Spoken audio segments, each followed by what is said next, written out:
What's up, brother? What's up, sister? My name Bill. I went to prison when I was 19 for making poor decisions. Spent 9 years, got out at the age of 28. During my time in prison, I've seen and been around people that were sexually assaulted. I've seen murders with my own 2 eyes, brutal murders, people getting stabbed up. I've seen so much corruption. I've seen people get so depressed and commit suicide. My brothers and sisters, I'm just encouraging y'all to the best of your ability, try to do the right thing, man. Stay out them jails, stay out them prisons. It's not worth it, because you could go in and never make it out. What up, though? What up, though? What up, though? It's your boy, William.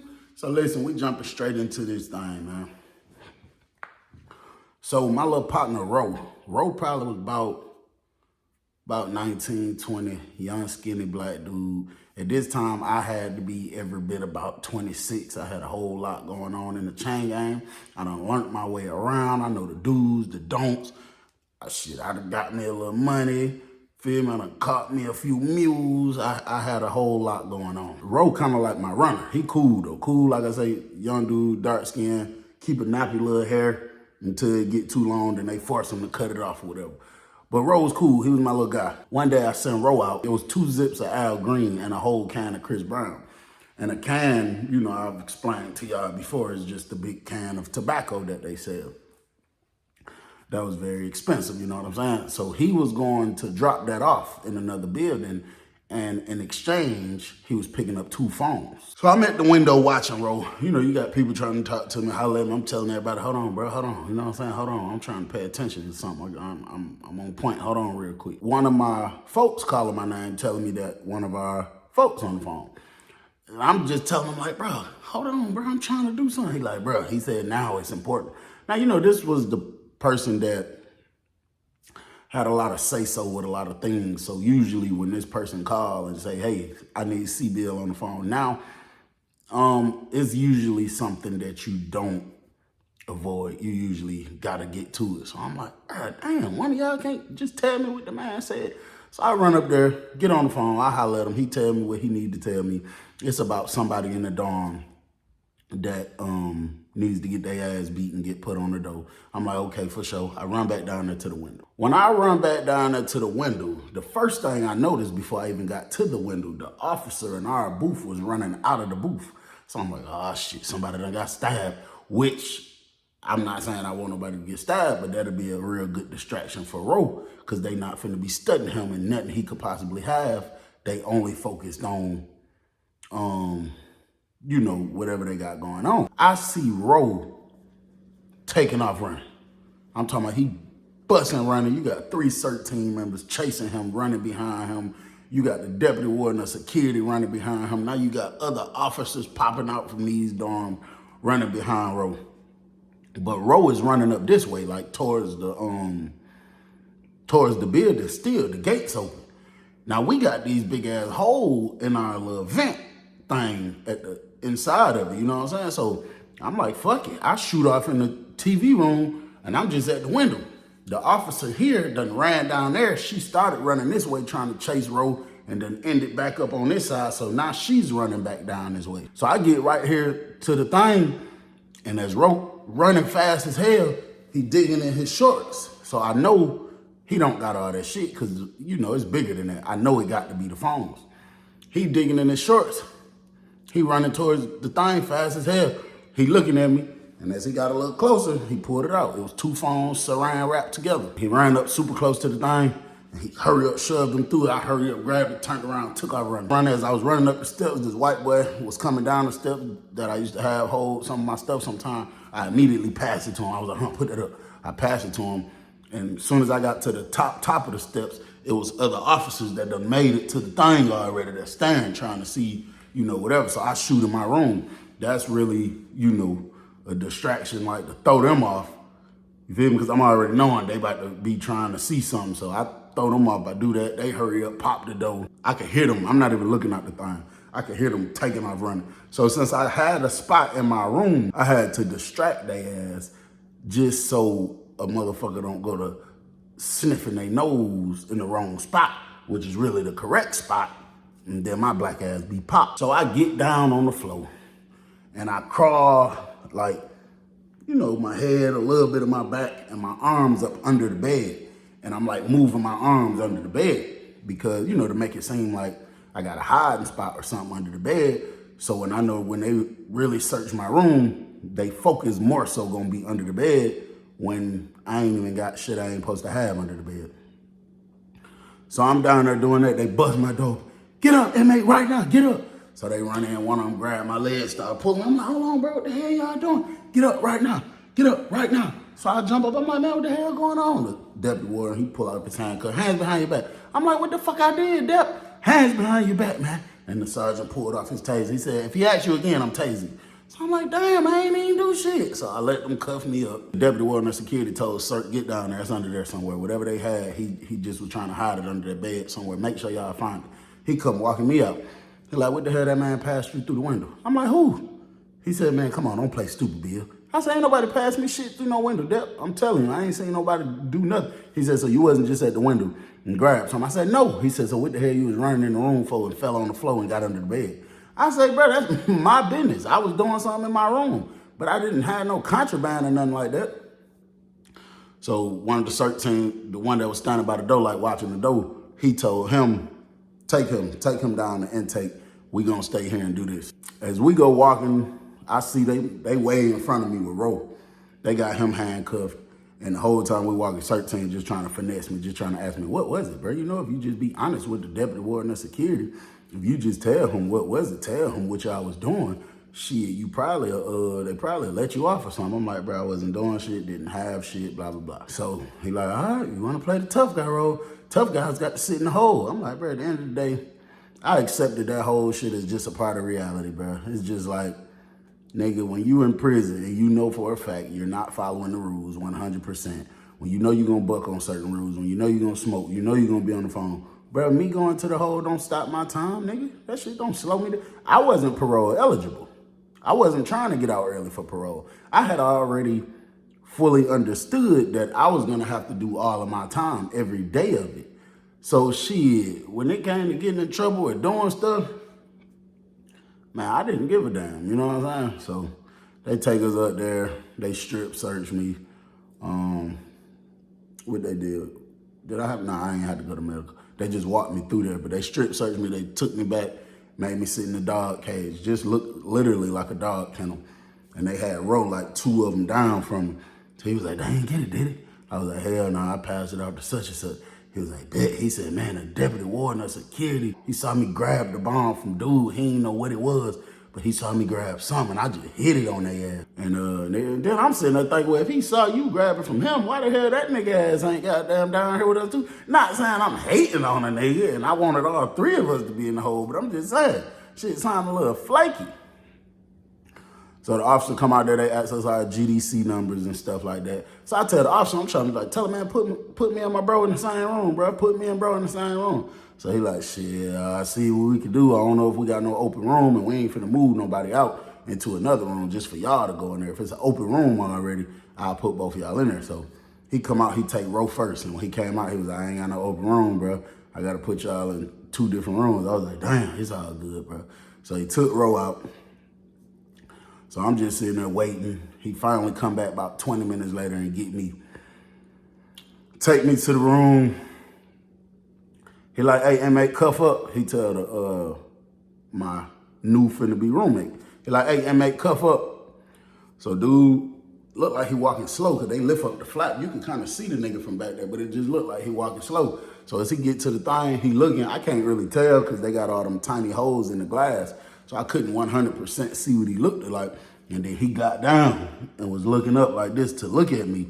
And he looked older, looked like a nigga uncle. He had the thin and bald head, had the scruffy beard, had a few strands of gray in it. So they was like, come on, man, cuff up. All this trying to see who it is, shit, cuff up, bro. So he turned around, cuffed up. When he put his hands out the thing, the first thing I noticed, because you know a nigga hands go like this, but they come out like that way. I noticed this nigga nails is perfect. This nigga nails is cut to perfection. And it looked like it got that gloss shit on there. Like how niggas get their nails cleaned and they'll tell them put that gloss on. I'm like, how the fuck this nigga get his nails? You know what I'm saying? I don't know. I'm not saying it's a bad thing, but that's just something that I noticed. So they put me in the cell. So as soon as they pushed me in, he had to back up a little bit for me to walk in. I used to always want to get uncuffed first. I don't want no nigga getting uncuffed first, because if you try to go to beating my ass or something, I need to be able to fight back. So I get against the wall. As soon as they close the door, I go down, stick my cuffs through the door. So when they uncuff me, I step out the way for him to get uncuffed. And then they told me, shit, we're gonna bring your property down here in a minute. I'm like, I bet. But the room was clean, spick and span. That bitch smelled like bleach when I came in. So y'all know, I'm like, okay, Uncle Player now, Uncle Player, you feel me? So he like, what your name is? I'm like, C-Bill. He like, oh, okay, I'm Marcus. I said, Marcus? He said, yeah. I said, all right, for sure. I'm like, how long you been down here, Marcus? He said he only been down here for a couple months for something that happened at another camp that he got accused of. So I said, oh, okay, so they like did you a disciplinary transfer? So he was like, yeah, pretty much. So I said, oh, okay, for sure, for sure. Everything going smooth, bro. Marcus asked me if I had food. I told him I do in my property, but they ain't, you feel me, I ain't brought it. This nigga got a box full of food. He was offering me shit. I took a honey bun, a bag of chips. We split some cheese puffs later on that night. This dude was cool, but he was soft-spoken. His voice wasn't deep. He wasn't loud. Marcus was probably my height. I was a little heavier than him. He was more so on the skinny side, light brown skin. And, you know, like I say, they brought my property eventually. Everything was straight. We was in there chopping it up. I was rapping, letting them hear some raps and shit. He just went to smiling and stuff. He was missing a couple teeth, I lay in the bed, you know, that time comes, you feel me? I lay in the bed. I lay in the top bunk, he on the bottom bunk. So he like, hey, you straight on his light? So I'm like, yeah, hell yeah. So he goes to the door, officer, officer. So the officer come over there, they're like, yeah. They're like, hey, hit my light, man. So the officer turn off the light because it's on the outside of the room unless you got it rigged up. A lot of times that's what people would do in the hole. I used to do it all the time, so I don't gotta always ask the officer. Feel me? I'm just laying there, you know, you still kind of have a little lingering conversation with your roommate once you lay down. You ain't just officially 100% sleep. Sometimes niggas down there talk themselves to sleep, you know what I'm saying?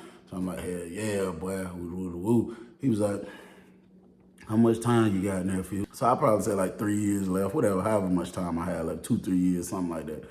He was like, oh, okay. I said, how much time you got left? He said, shit, not too much longer. I said, oh, okay, for sure. So right when I'm getting good and comfortable, like you can feel yourself kind of drifting off, but you know you still woke, but you could feel it. I thought I was fucking dreaming. This man said, hey, C-Bill, that's what you said your name was, C-Bill? I said, yeah. He said, do you think a person can look at you in your eyes and tell all your secrets and be able to tell all the wrongdoing you have done in your life? So I said, what the fuck this nigga talking about?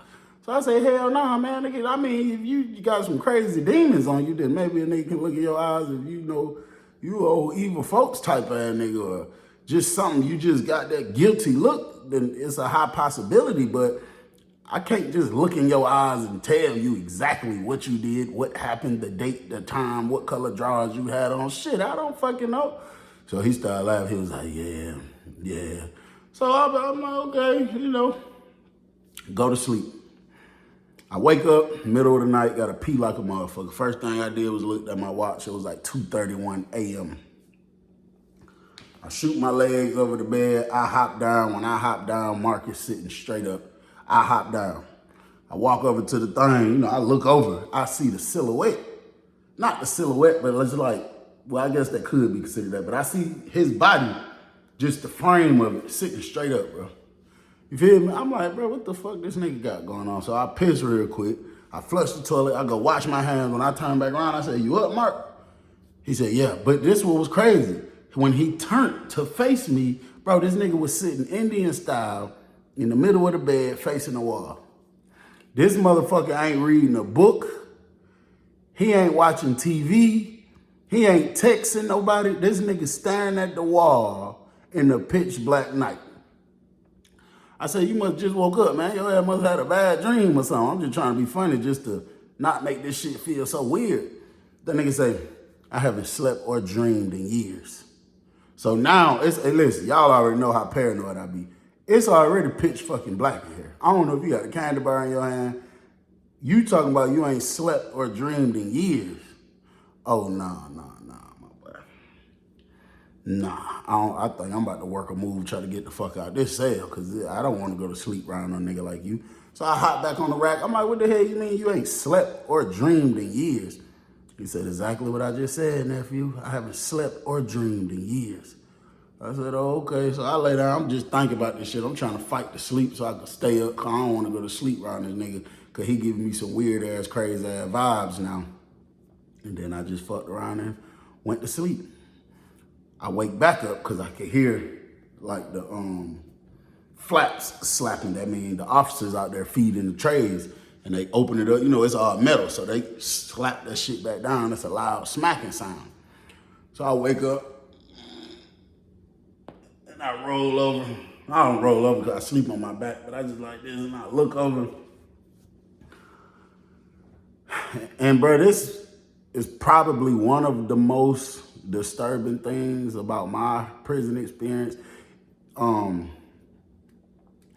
This man was standing on the far end of his box, close to the door, leaned against it, staring straight at me, bro.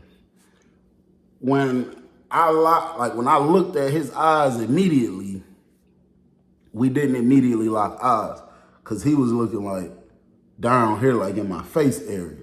And then he looked up and kind of like smiled a little bit. So y'all already know I'm thinking he on some old funny shit, or like, you know what I'm saying? So I'm like, Mark, what the fuck you got going on, bro? Why is you just standing there staring at me, bro? How long you been standing there looking at a nigga, bro? Very calm, this man said, a couple hours. So I sit up, because I like to know the why and shit. I said, why would you be staring at me for a couple hours though, Marcus? Like, what the fuck going on? And this nigga said, never broke eye contact, and said, sometimes I just like to see the human, you know, the body, like the movements it make, the sounds it make, the, you know, just all forms of sleep, because sleep is the closest thing to death. And I'm highly interested in death and, you know, seeing people die, causing people to die. And I just, sometimes when people sleep, it's like you almost dead. Really, you dead, but you still alive. So it's just something so exciting to me about that. You got to watch part 2 to see what happened next.